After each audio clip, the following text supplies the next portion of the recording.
This is St. Louis on the Air from St. Louis Public Radio. I'm Elaine Cha. Activism is a big word, but at its heart, it's simply about people who set their minds to do something that promotes change beyond the individual. Sometimes folks committed to a cause, like Mary Oscko, a lifelong North St. Louis County resident who rallied for awareness of radioactive contamination, do see some change happen. Mary was instrumental, for instance, in getting Hazelwood's St. Cyn Park closed in 2015 while its soil was being tested. While she saw other wins thereafter, Mary lost her biggest battle this February when she lost her 9-year fight with cancer, an illness she and her family attribute to years of exposure to radioactive waste from the Manhattan Project. Here to honor the life Mary lived and spotlight the work her family, loved ones, and community are determined to carry on, we have Gerard Oscko, Mary's husband. Thank you for being here. And Kristen Camuso, Mary's friend and St. Louis Community Outreach Specialist with the Missouri Coalition for the Environment. Kristen also started Humans of Westlake. Welcome back to the show, and deep condolences to you both. Gerard, tell us, when did you meet Mary, and did you happen to grow up together in St. Anne? No, we didn't. She had gone to Rittner. I was from Pattonville, and I met her through one of our friends. Mm-hmm. And did you have some community in common? Just the fact that we both grew up in North County, and we had some of the same friends, mm-hmm. and that's how like I said, that's how we'd met, is through mutual friends. And one of the things about Mary is that she lived and grew up here in the St. Louis area, right. And you've just mentioned North County. Was there ever any point at which she moved away from the area? Did she ever live outside St. Louis? No, she's always lived in North County. Mm-hmm. Even while going to school, college, was all in this North County area. So when you did get married, did you settle in St. Anne? Where did you end up living? In Hazelwood and Maryland Heights, where after we'd gotten married, we had an apartment in Hazelwood. Our first house was in Maryland Heights, and then we moved to our second house in Hazelwood, which is still our current residence. Mm-hmm. And this is where you had your children? Yes, it is. And you have two? Yes. Yes. Boy and a girl. Okay. And did they also go to school there in that area? Yes, yes, they did. So your life stories then are very much based in North St. Louis. Exactly, yes. When did you begin to notice that she was having some physical challenges? Well, when she had late in life, she decided to go back to school, and she went to nursing school. She wanted to become a nurse in order to help people, and in I guess early 2013. She started having pains and went to the doctor multiple times, and they just could never really, figure anything out. And I remember Thanksgiving of 2013, we had the whole family at our house for Thanksgiving dinner. And after everything was done, put away, she was laying in bed, and the pain that she had was so intense, had to take her to the ER. And so we got her to the ER. They couldn't really find anything, gave her some pain meds and sent her home. Well, the next day we were back in the ER again and gave her some more pain meds. And then that is when they did some scans. And that is when they found the mass on her lungs. And that's what was causing the pain in her back area. And up until then, there had been no signs otherwise. No, other than the pain that she had. Like I said, she had been going through nursing school, and she was doing fine up until that point. And then, yes, when we got the word, and then at the very beginning of December of 2013 is when we got the call that tumor was cancerous. How did you deal with that as a family? What were the conversations that you were having around that, particularly if there were no reasons that lung cancer would be something that would be in her body? Right, exactly, because Mary was a never smoker. And it was with the fact that we got the diagnosis 1 week before she was supposed to walk for graduating for a nursing degree. So she had this knowledge of what cancer was and the type that she had, and she knew that was her death sentence. And she never did. She never was able to practice nursing because of it, because of the pain and all the treatment and everything that came about. And it hurt because of the fact that everything that she had gone through, she had found her what she felt like was her true passion late in life. And she was not going to be able to practice that and live that, because that was what she wanted to do very badly, and it just didn't materialize for her. And she was angry over that. Got very upset because she had worked so hard for it. And I just kind of step up to now currently as, she's passed away, and I've been going through some of her stuff, and she held on to all of her nursing stuff, her books and notebooks and everything. And I'm looking through that now, and I'm just saying, I'm just amazed at what she did for all that and how difficult it was for her. And I'm just, more impressed now even than when she was doing it, when I just really look at all the work that she did to accomplish something, and it just didn't materialize for her. That NCLEX is very difficult to pass as well. We had told her to go to take the NCLEX, and she didn't want to do it.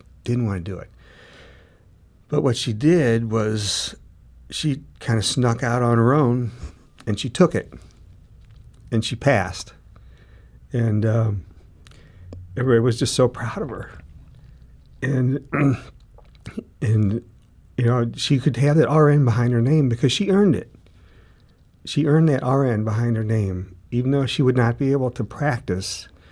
It was hers, and I made her every year renew her license so that she could keep that RN behind her name.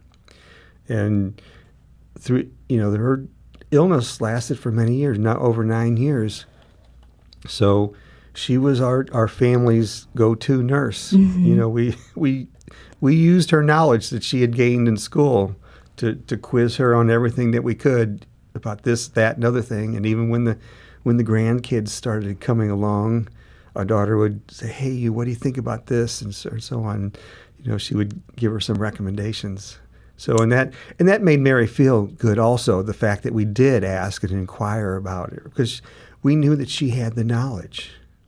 And it sounds like she was able to start a different kind of career, which was brought about by unfortunate circumstances, but she became an outspoken activist. How did that begin? We were always, I guess, puzzled. We couldn't figure out why, she had gotten sick. Nothing really made sense. And, we were dealing with it. And I guess a short time after her diagnosis, we started hearing about the contamination from the Manhattan Project and the waste in Coldwater Creek, which we live right next to. St. Cyn Park, right next to our house, is a place where Mary walked all the time. Mm-hmm. Daily, she was walking in that park to stay in shape. And when we started looking into it, we started hearing on the news stuff about the contamination. And then there was a meeting with the Army Corps of Engineers in Foos Rap in a local community center real close to our house.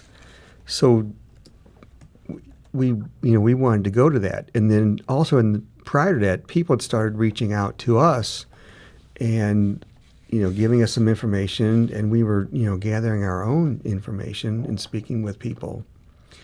And we went to the meeting, and they were asking if anybody wanted to get up and speak. Mary has always had the gift to speak, and she speaks very well and boldly, and she speaks her convictions. And she got up and spoke, and that just kind of started it. She gave, in a sense, her testimony of what had happened to her because of living in the proximity to Coldwater Creek. And that led to other people approaching her and asking her and doing other interviews. And so she was always, early on when she had the energy, before the cancer was growing and the treatments were bringing her down, she did speak a lot to people because she wanted people to know what had happened to her, and let other people in the area know that you need to be aware of this and be conscious of it, and do your own research. Also, she wanted to make sure people did research to see if they were at risk for any of these issues, health issues. Kristen, at what point did you meet Mary? Was it during one of these kinds of meetings that Jared has mentioned or has described? Yes, I actually first met Mary at the same Army Corps of Engineers FUSRAP meeting where she got up and told her story. And for me, that was the first time that I think the way that she was so descriptive and telling her story about taking that journey through the Great White Tube, which is, for those that don't know, an MRI scan or a CAT scan typically. And I had also just recently been diagnosed with cancer. And so it was kind of, we all started connecting the dots together, I think, about what was going on in our community right around the same time. And I think when I heard her speak, she moved me to further action. I was involved mostly at that point with the Westlake landfill and the contamination, the Manhattan Project contamination that was there. But this was the first time that I had gone to a meeting about Coldwater Creek. And I remember I currently work for an organization now, Missouri Coalition for the Environment, and at the time, our executive director was also a member of the oversight committee for the Army Corps, and she was kind of moderating that meeting. And I remember after Mary spoke, she stood up and she said, "I want everybody to remember her name. And when you go out and you do this work, do this for Mary." And I think that lit a fire in me that I not only was already kind of motivated, but I think it also helped me really recognize what had been done to me also and what is being done to other people. And it really, just like I said, lit a fire under me. And I've been going ever since, and I will continue to do this for Mary. Why have you decided to stay in the area you are now, especially given what you know about the environmental hazard that played into Mary's illness and her untimely passing? It's mainly financial because of the fact of where we're located at. The contamination was right next to our house. And so that's hurt our value, our property value. And I'm at the age now where I don't want another mortgage on a house. So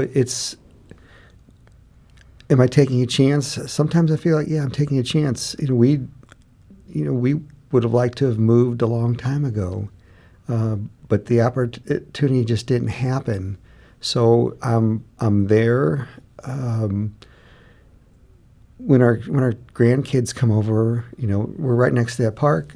I don't take them down to the park. There's a park further at the other end of the street that I take them to. So I'm just going to do the best that I can where I'm at there. And, I hope and pray that I'm not affected by it. And, if I just kind of step back with what Kristen was saying, the knowledge, getting people the knowledge of what's out there. If we could have known that we were living in a hazardous area, Mary could have been getting tested prior, to the diagnosis, because we didn't know that we needed to be looking for anything. Sure. And then all of a sudden, it's there, and when it was there, it was too late. We need to take a quick break. This is St. Louis on the Air on St. Louis Public Radio.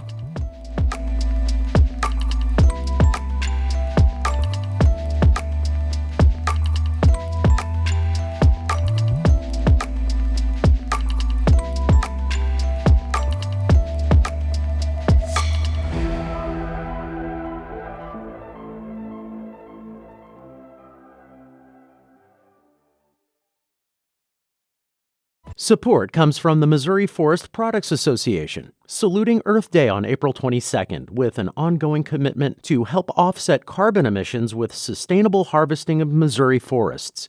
Details at choosewood.com.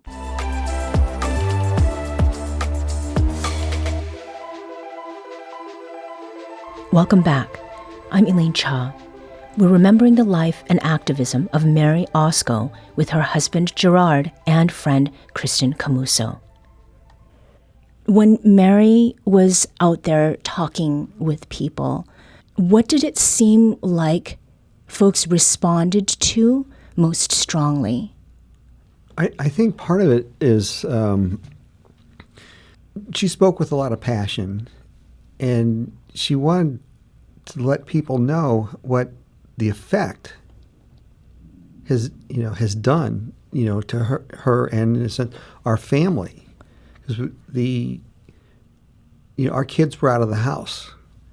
She was graduating nursing school. She had a nice job lined up. She was going to continue her education, and we had dreams of what we were going to do, down the road. Things were, financially going to change, drastically, pretty good for us. And that didn't materialize. So this contamination, this waste destroyed our dreams. It destroyed the hope that we had as, we were going to grow old together. And, we ended up, we were married 42 years.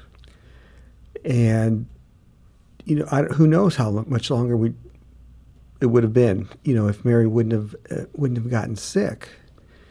And she just wanted to let people know that she wanted people to know that there was an issue, that the soil was contaminated, and that something needed to be done about it. She was really adamant of the fact of, wanting more testing to be done in more areas and more location, even by us. It took a lot for them before they would finally even talk to, or before they would test in our yard, which they finally did. And, nothing, the tests were negative.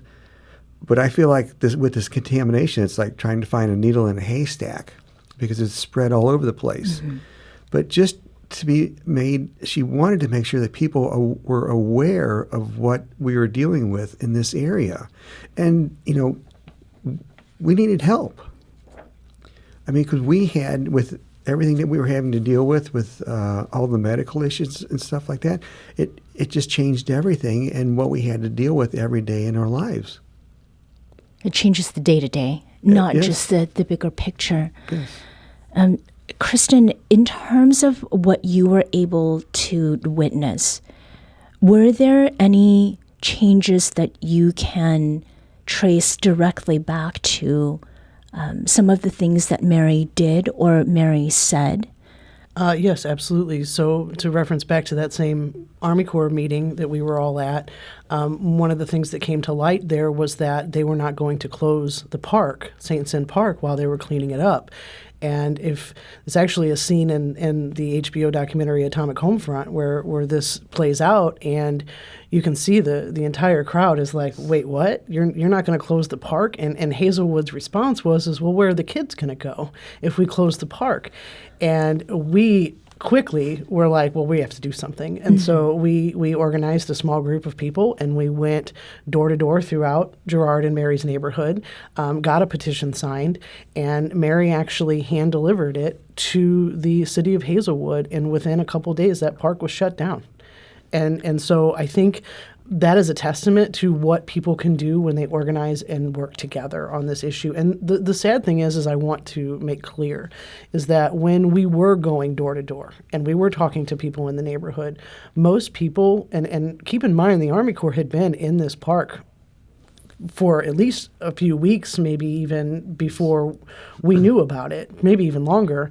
And the people in the neighborhood had no idea what was going on down there. In fact, most of them just assumed that new playground equipment was being put in. And so they were still sending their children to go play there, just like you would. That's a oasis to kids, It has how awesome it is to have a park in your neighborhood and on top of it, a creek that you can play in, Sure. So I will think that will be, for me, Mary's legacy. Mm-hmm. Last week, you and some others went to Jefferson City. What happened there, and what were you there to do? We were there to testify and essentially share our stories of how this Manhattan Project waste throughout the region has impacted the community at large. I mean, this is an issue that starts downtown in St. Louis and spans out to Weldon Springs in St. Charles County. So this is a regional issue. This isn't just one site. This is pretty far spread. And there was a House concurrent resolution that was introduced by State Representative Tricia Burns to basically urge the Missouri Department of Natural Resources, the Missouri Attorney General, and the Missouri Department of Health and Senior Services to investigate on whether or not we qualify to be included in some of the federal health programs that already exist for people that have been exposed to the Manhattan Project waste. And we essentially just organized and brought the region together and went down and testified and shared our personal stories. It was humbling and deeply moving to be a part of it. Unfortunately, it was also very hard to process and listen to all of these stories, because while I'm a cancer survivor, obviously Mary has her story, we are just a speck in this issue. There's so many people that share our experience. Mm-hmm. And every story is a life connected to other lives. How does it feel to hear friends of Mary's like Kristen talk about how much Mary inspired and impacted them? I love to hear that. I mean, it means a lot, especially someone like Kristen that has a lot of the knowledge of, what's all transpired, in the area with the waste and everything. And Mary kind of wanted to leave that legacy of, helping to get that knowledge out there.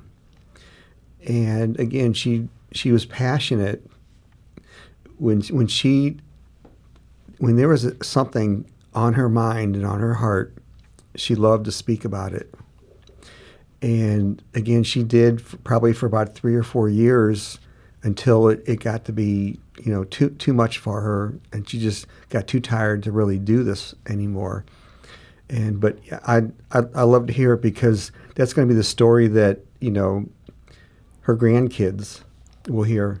The other day I was even last night, sitting and listening to some of the interviews that she had done. One of them was from NPR. And I believe it was 2015, they came to our house and interviewed her and myself. And it was hard. Some was very hard to listen to and to see. But it's something that's going to go forward, and hopefully it's going to mean something down the road yet for people. As Kristen said, we're just a couple of people here. But there are thousands of people that have been so affected by this contamination.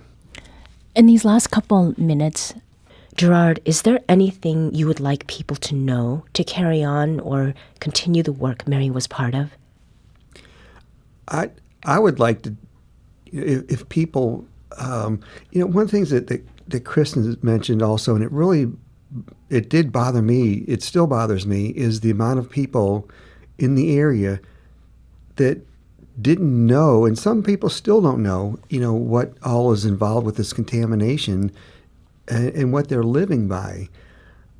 I would like people to be, more outspoken about it and to do their research on it. And, I look forward, for many years there are times where I couldn't go to some of the meetings, and I hope to now maybe go to some of these meetings again and get a little bit more involved if the opportunity is there, because I want people to know that, that we need help. Our government needs to give these people help and give something, and not just give a yes, and a pat on the back, say, we're sorry for what's going on, because our government is responsible for this. They allowed it to happen and continue to happen. Gerard Oscko is the husband of Mary Oscko, a community activist who passed last month after a 9-year battle with cancer. Kristen Camuso became close friends with Mary as they worked together on advocacy around radioactive contamination issues.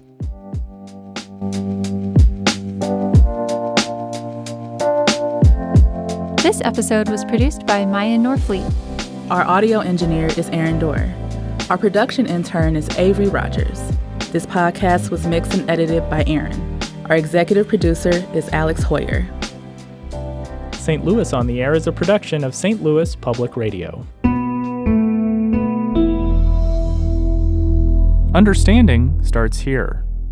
Our podcast proudly supports St. Louis artists by using music from Life Creative Group.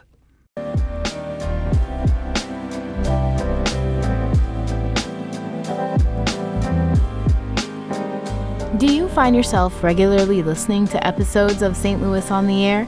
Suggest us to a friend you think might enjoy our conversations, and leave us a review and rating on Apple Podcasts on the App Store. It's the simplest way to help people discover our show. Thank you. St. Louis Public Radio is a member-supported service of the University of Missouri St. Louis.